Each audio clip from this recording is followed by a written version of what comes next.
Un policier du SPVM arrive à l'hôpital Saint-Luc de Montréal. Sa mission, récupérer un précieux colis contenant les poumons d'un donneur décédé et le ramener le plus rapidement possible dans un autre hôpital de la métropole.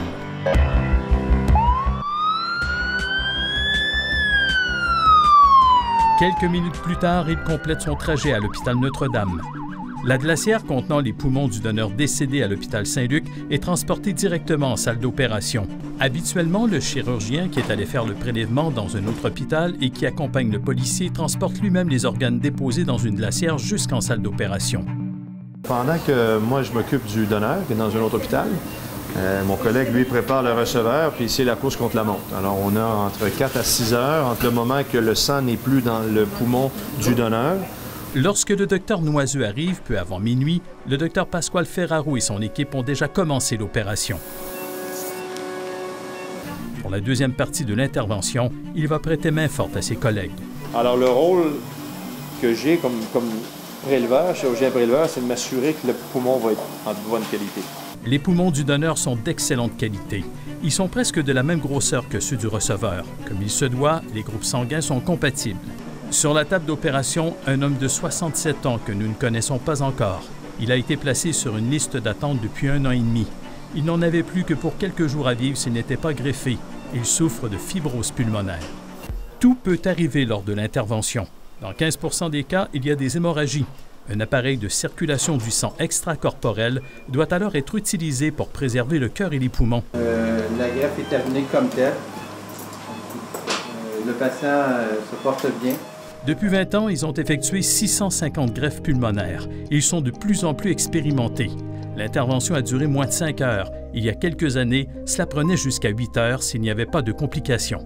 La plupart des membres de l'équipe n'ont pas eu de répit depuis bientôt 24 heures. Ils ont d'abord complété leur journée de travail avant de se porter au secours de ce malade durant presque toute la nuit. Les transplantations s'effectuent le plus souvent la nuit à cause de la disponibilité des salles d'opération. Le docteur Ferraro dormira seulement quelques heures avant de reprendre le travail en matinée. Il n'y a jamais de greffe qui est facile. À chaque fois, là, il y a cette décharge d'adrénaline et c'est toujours très, très valorisant comme expérience. Et vous avez vu, là, vous avez pu constater vous-même que c'est un travail d'équipe. Hein?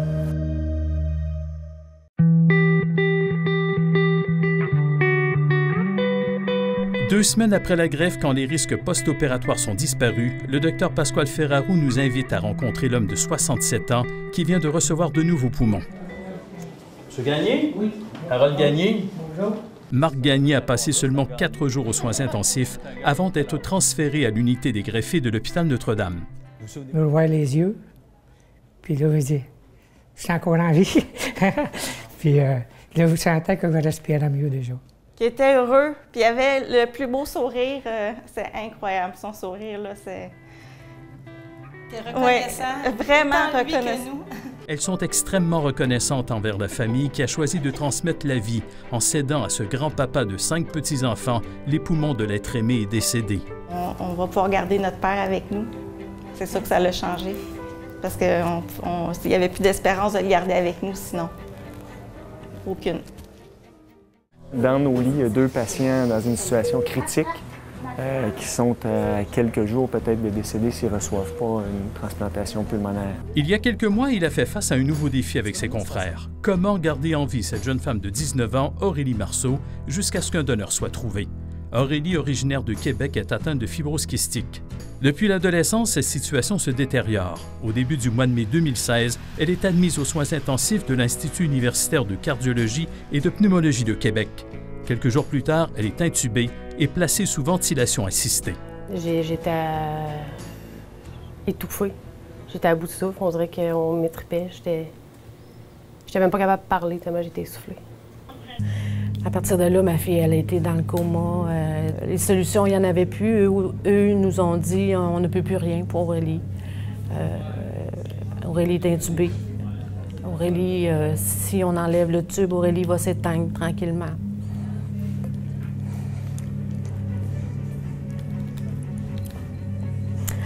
Encore là, tu le couais pas.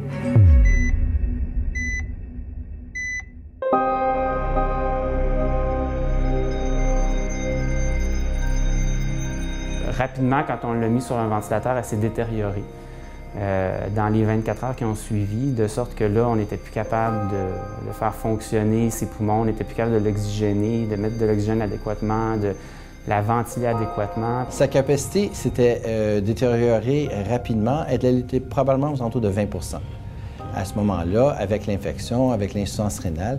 Donc, elle a été placée sous ECMO, mais on avait à ce moment-là une discussion assez franche avec la famille en lui disant « c'est peu probable qu'elle va survivre à cette expérience-là. » Les perfusionnistes utilisent surtout ces appareils en salle d'opération lors de chirurgie à cœur ouvert. Mais au Québec, la machine n'avait jamais été utilisée pour permettre à un patient de survivre dans l'attente d'une greffe. Le sang n'est pas fait pour circuler nécessairement dans une machine à l'extérieur du corps. Il y a différentes réactions qui vont se faire, entre autres des caillots et éventuellement ce qu'on appelle de l'inflammation. Mais donc, le sang va réagir à la machine à la longue et ça donne toutes sortes de problèmes, incluant des risques d'infection, mais surtout des risques de saignement. Oui, et pousse! Le 24 mai 2016, ces médecins ont jugé qu'elle était suffisamment forte pour être transférée en ambulance de Québec à Montréal, même s'il n'y avait pas encore de donneur. Elle devait se rapprocher de l'hôpital Notre-Dame, le seul endroit au Québec où sont effectuées les greffes de poumons. Il dit je voudrais t'annoncer qu'aujourd'hui, il y a une petite fenêtre qui vient de s'ouvrir pour Aurélie. Le transfert se fait aujourd'hui. Un arc-en-ciel est alors apparu dans le ciel de Québec.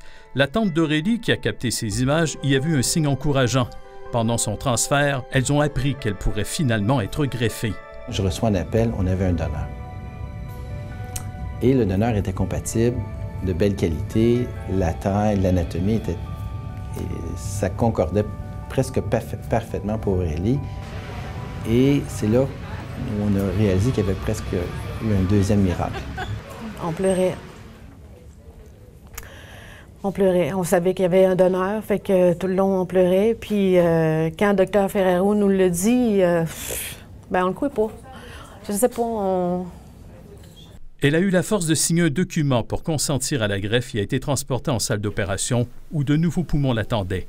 Tout s'est bien déroulé. Et en finissant la greffe, on a arrêté la machine d'ECMO et ses poumons fonctionnaient parfaitement. J'ai pris une grande respiration, puis je suis partie à pleurer. J'ai fait « Maman, papa, je respire. » C'est vraiment la plus seule chose que j'ai faite. Puis tout le monde commence à pleurer. J'avais jamais autant bien respiré toute ma vie. Elle me disait, c'est à moi. Tu sais, oui, Aurélie, tu les as, là, c'est à toi, là, tu sais. Elle pleurait. J'ai les poumons de quelqu'un d'autre.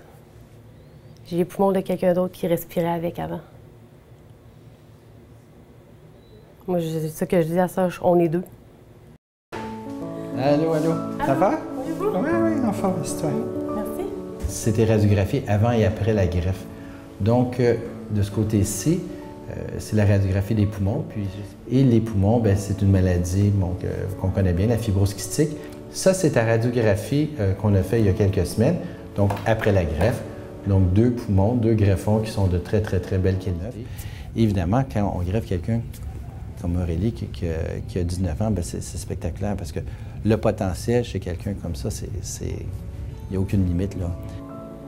C'est quelqu'un qui perd quelqu'un, mais qui va réussir à sauver une autre personne avec. Puis ça, je ne remercierai jamais assez le bon Dieu pour le donneur. C'est grâce à lui si je suis là.